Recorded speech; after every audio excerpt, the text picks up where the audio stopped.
Hello and welcome to the Tournament Center. I'm Randy Buehler here with Brian David Marshall. Pro Tour Hollywood Day 2 is over. We have got the top 8 lined up. This is a great top 8. You got 4 veterans who've been here before, including a former world champion. You've got 4 people making their Pro Tour debut in the top 8. People have been waiting their entire lives to get here. Absolutely. You've got 6 different archetypes and only a single solitary fairy deck, which had to sneak in on tiebreakers. It's gone from 27% of the field to 21% of the field to 12.5% of the field. Right. And it was a soft 12.5%. It almost didn't make it. I completely agree. Tiebreakers. So, I mean, for me, it seemed like Faeries is good, but when the best players in the world set their mind to the task of beating Faeries, they could. And the Faeries decks that were at the top of the Swiss, even at the beginning of day 1, they got beat. They got pounded down. And, okay, 1 copy in the hands of Paulo Vitor Damo de Rosa, one of the best players in the world, sneaks in. So I don't think we know what the best deck is right now. We'll find out tomorrow. Do we know it's not quick and toast? Is that a fair statement, or is that an unfair statement? Guillaume Wafotapa was sitting on top of the standings at the end of day 1 and did not have a good day. You know, he's playing for it in the last round, but lost. His buddies playing never really in contention toward the end of the day. A good deck, a very elegant deck with an interesting take on the format, but like I said, a deck that didn't age well as it was exposed to the open air. If I had to pick the best deck in this field right now, I would pick Reveillark. We've heard it all day long. Yes. We've heard it all day long. People are like, yeah, my deck's really good, but I don't do so well against Reveillark. I hope I don't see Reveillark. 25% chance. 2 of them, 2 different copies of Reveillark in this field. And Reveillark, it was like less than 5% of the field at the beginning of the tournament. There were 18 decks on day 1, 18 decks on day 2. 25% of the top 8, however. This deck, I mean, I don't know if it's the best deck sort of objectively, maybe Faeries still is, but for this field, for this weekend, the Reveillark deck just feasted on the metagame that was out there. Now, what's the story with these 2 decks? They're the same 75, right? They're very close. I haven't looked over the exact numbers, but Makihito Mihara former world champion, did not work with Young-Hung Chu for this tournament, despite the fact that they're playing almost identical lists. Almost identical? And yet, when Young-Han won his last match, he said, I have to go thank Makihito Mihara. Really? About 2 weeks ago, maybe a week ago, Mihara plays in a local tournament in Japan for a box of Shadowmoor with this deck. Really? He wins the tournament. Okay. 17 players. He wins. The list is posted on a Japanese website. Young-Han's just scouring all over the globe for deck lists to play for this tournament. He's like, wow, Makihito Mihara, he's a former world champion. This deck has to be good. And he brings the deck here, and now they're both in the top 8. It's a ridiculous story. That's insane. That's absolutely insane. They've never met before this tournament. They've never spoken. Wow, right now they're greeting each other and taking their pictures taken right now. Crazy. I mean, that's the dream. You're like scouring deck tech, right? You're like every random tournament, 17 people, sign me up. Maybe this is where the hidden tech is. It's been distilled quietly in basements, and it worked out. I didn't know that still happened.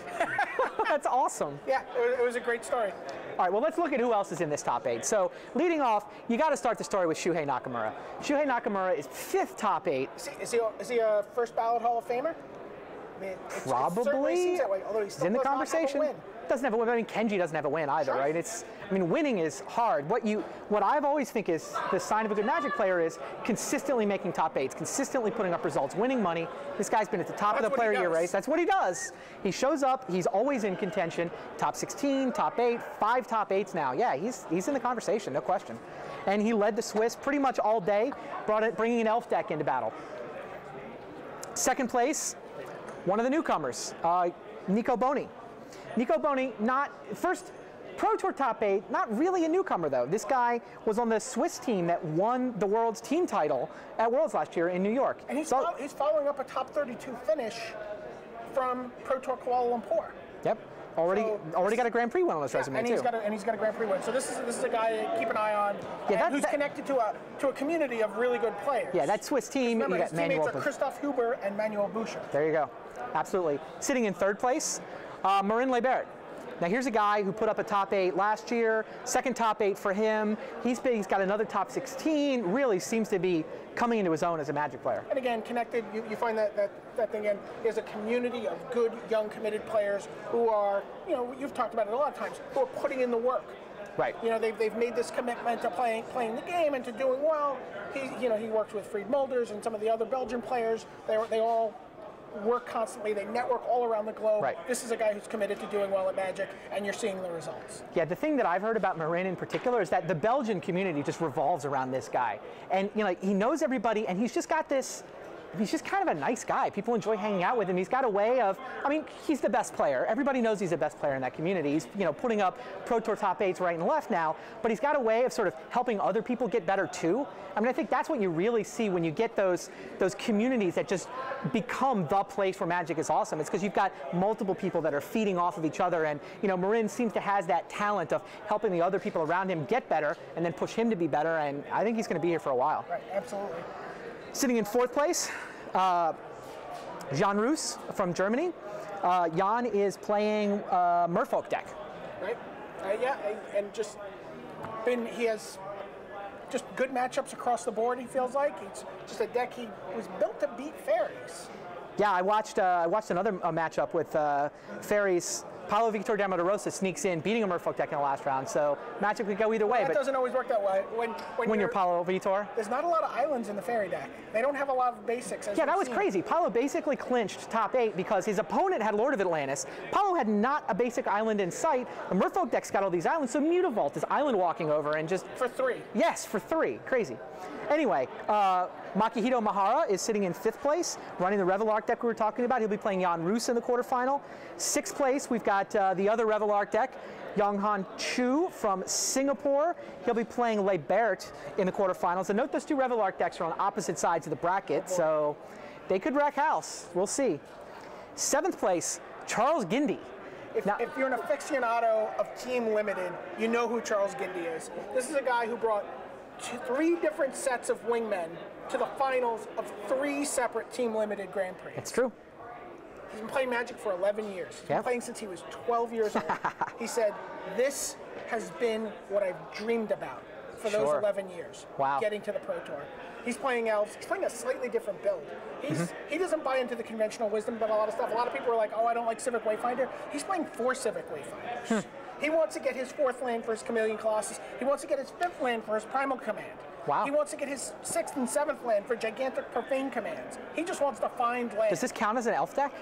At this point, it's starting to sound like a rock deck to me. Like Civic Wayfinder is the hallmark. It's like incremental advantage, 2 for 1.